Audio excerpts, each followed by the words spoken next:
BCom second year के students के लिए इनकम टैक्स पेपर में आज मैं टॉपिक आपके साथ डिस्कस कर रही हूँ deductions from gross total income, सकल कुल आय में से कटौतियाँ। मैं doctor Sneha Babel, assistant professor ABST department, government Meera girls college Udaipur.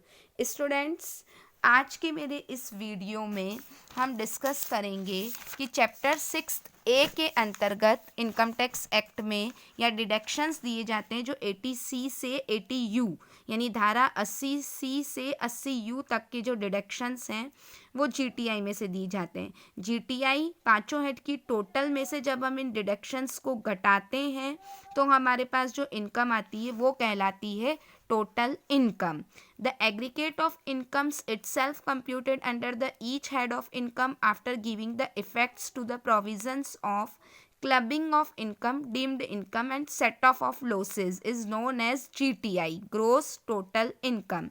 In computing the total income of assessee, the deduction mentioned under chapter 6A of Income Tax Act or under section 80C to 80U will be deducted from gross total income. So classification of deductions are, एक तो होगा expenditure, saving और payment के आधार पे total 13 deduction होंगे 80C से 80GGC तक, और दूसरा है deduction in respect of income, ये टोटल 16 डिडक्शन होंगे 80IA से 80U तक।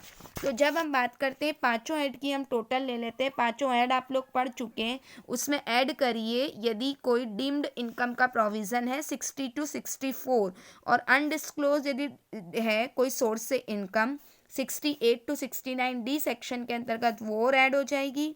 लेस करेंगे current year losses and carry forwarded losses, जो बैलेंस आएगा वो कहलाएगा GTI।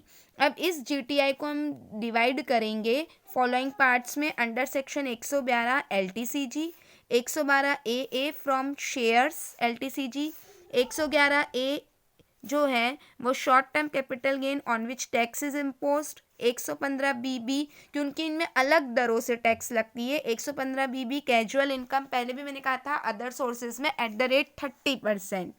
115ACA dividend from GDR and taxable according to section 115BBDA।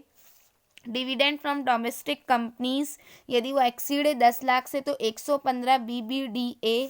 Income from royalty of payments under section 115BBF और other income. फिर हमारे जो है वो डिडक्शंस होंगे 80C से 80U। देन टोटल इनकम आएगी और उस टोटल इनकम को 10 की अमाउंट में, 10 रुपये की अमाउंट में राउंडेड ऑफ करना है। जैसे 1,50,896 अगर दे रखा है तो उसे क्या लिखोगे 1,50,900। अब स्टूडेंट्स वेरियस जो है वह डिडक्शंस जो हम बात करते हैं उसमें deduction in respect of life insurance premium, public provident fund investment in certain shares and debenture under section 80C सबसे इम्पॉर्टेंट होती है यह मैक्सिमम छूट 1,50,000 या investment which ever is lower और इंडिविजुअल और HUF को मिलती है 80C। 80C के ही साथ साथ इसमें डिडक्टेबल अमाउंट मैंने आपको बता दी, तो सुकन्या में, पब्लिक प्रोविडेंट फंड में, LIC इंश्योरेंस जो है वेरियस जो है वो इसमें फ़ंड दे रखे होते हैं। इसी के साथ अब हम बात करते हैं 80CCC contribution to pension fund amount contribute और 1,50,000 विच एवर इज लेस। फिर आता है 80CCD 1 और 2, ये ध्यान से सुनेंगे। Deduction in respect of contribution deposited in the account of employ under the notified pension scheme for central government that is new pension scheme and other employees. Deduction of whole amount of contribution of both employ and the employer which shall not exceed 10% in the case of employee of central government के case में 14% of salary in each case. Deductions to other individual assessee in respect of contribution to this scheme, but in respect of contribution of employee himself and contribution of other individual, additional deduction, अतिरिक्त deduction यानी 1.5 लाख के अलावा 50,000 और 50,000 is also allowable under section 80CCD 1B from the assessment year 16-17, and for this deduction restriction of 10 या 20% of salary for GTI and the limit of section 80 CCA shall not apply। तो ये individual SSC के लिए है। Payment of LIC, object of receiving pension, deduction of central government and other employ, such employ of central government who joint service on और after 1/4/2004, 80 CCD 1 और 2 जो मिलता है, और अप टू इसमें deduction 20% of gross total income. So student, the aggregate amount of under section 80C including deduction 80CCC और 80 CCD 1 can not exceed by 1,50,000। ये हमारी आती है 80 CCE।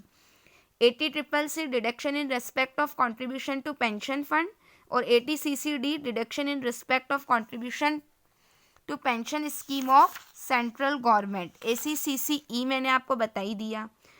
और इसी के साथ में 50,000 की जो है वह अतिरिक्त एडिशनल छूट मिलती है, additional deduction of ₹50,000 for contribution towards NPS, that is national pension scheme, under section 80 CCD 1B। अब हम बात करते हैं नेक्स्ट सेक्शन, दैट इज वो आपका, मैंने अभी आपको 80 CCC, 80 CCD 1, 80 CCE बता दिया। अब हम बात करते हैं 80D, medical insurance premium 80D। ये 25,000 और 50,000 है। अमाउंट स्पेंड और ₹25,000 whichever is less. In case of senior citizen 50,000 और 5,000 का डिडक्शन जो in respect of preventive health checkup is included in the aforesaid maximum limit.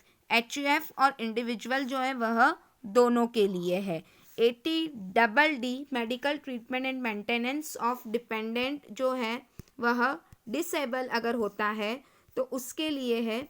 तो उसके केस में हम बात करें, उसके केस में जो डिडक्शन मिलता है वो कहलाएगा, वो डिडक्शंस जो हैं medical treatment and maintenance of dependent disabled. कोई आपके ऊपर डिपेंडेंट डिसेबल्ड जो है वह निर्भर है तो 80DD डिडक्शन 75,000 का, और यदि सर्व डिसेबिलिटी बहुत ज़्यादा है तो 1,25,000 का इंडिविजुअल और हिंदू अनडिवाइडेड फैमिली को मिलता है।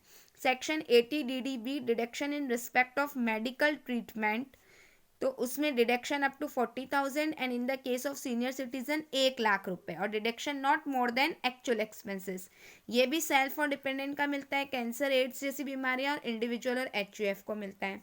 जब मैं बात करती हूँ section 80E, deduction in respect of interest of loan taken for higher education for himself और द स्पाउस और द चिल्ड्रन, इंडिविजुअल को मिलता है एंटायर अमाउंट ऑफ पेमेंट और 8 असेसमेंट ईयर्स और up to payment of entire interest whichever is earlier. 80EE deduction in respect of interest on loan taken for residential house, maximum up to 50,000 after deducting deduction under section 24B in the assessment year 17-18 and subsequent years so long interest remains due on loan। तो individual assessee whether resident or non-resident, loan in financial year 16-17 either from bank or from financial institution, amount of loan does not exceed ₹35 lakh, approval of loan in financial year 16-17, value of house does not exceed ₹50 lakh, assessee does not own any other residential house। जब हम 80EEA की बात करते हैं तो इसमें है loan taken from bank और finance company for acquisition of house property, और जब हम 80EEB की बात करते हैं loan taken from financial institution for purchase of electric vehicle under section 80EEB, all of the amount of interest or ₹1,50,000 whichever is less जो है वह उसका डिडक्शन 80EEB के अंतर्गत है।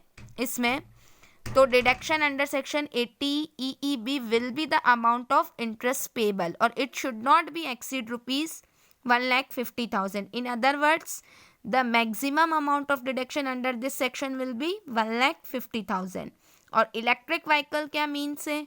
A vehicle which is powered exclusively by an electric motor whose energy is supplied by battery installed in the vehicle। So student, today's assignment for you, that is explain, क्या करना है आपको, in detail the provisions of section 80C in respect of deductions to be given for life insurance premium, contribution to PPF and similar other payments. जब तक आप income tax में ये rules नहीं समझेंगे स्टूडेंट, इनको आप नहीं पढ़ेंगे, तो आप नोट्स अपने प्रिपेयर नहीं करेंगे जब तक खुद सेल्फ, तब तक आप किसी भी चीज़ को नहीं समझ पाएंगे। इसलिए आपको बहुत ज़रूरी है कि मैं जो रोज़ आपको असाइनमेंट रोज़ के रोज़ दे रही हूँ वो असाइनमेंट आप कंप्लीट करें, क्योंकि नेक्स्ट जो अब मैं आपके साथ जो टॉपिक लेने जा रही हूँ वो आपका रहेगा इंडिविजुअल के केस में हम किस तरीके से टैक्स की कैलकुलेशन करेंगे। Assessment of individual unit number 4 का ये लास्ट टॉपिक है। असेसमेंट ऑफ इंडिविजुअल, किस तरीके से टैक्स की कैलकुलेशन की जाएगी। लेकिन इससे पहले मेरे 80 EEB तक के प्रोविजंस मैं आपको पढ़ा चुकी हूँ। अब 80G से जो है वो मैं आपके प्रोविज़न लूँगी 80U तक के, और उसके बाद मैं असेसमेंट ऑफ इंडिविजुअल पढ़ाऊँगी। अपना असाइनमेंट कंप्लीट करें। Stay safe, stay healthy. Thank you.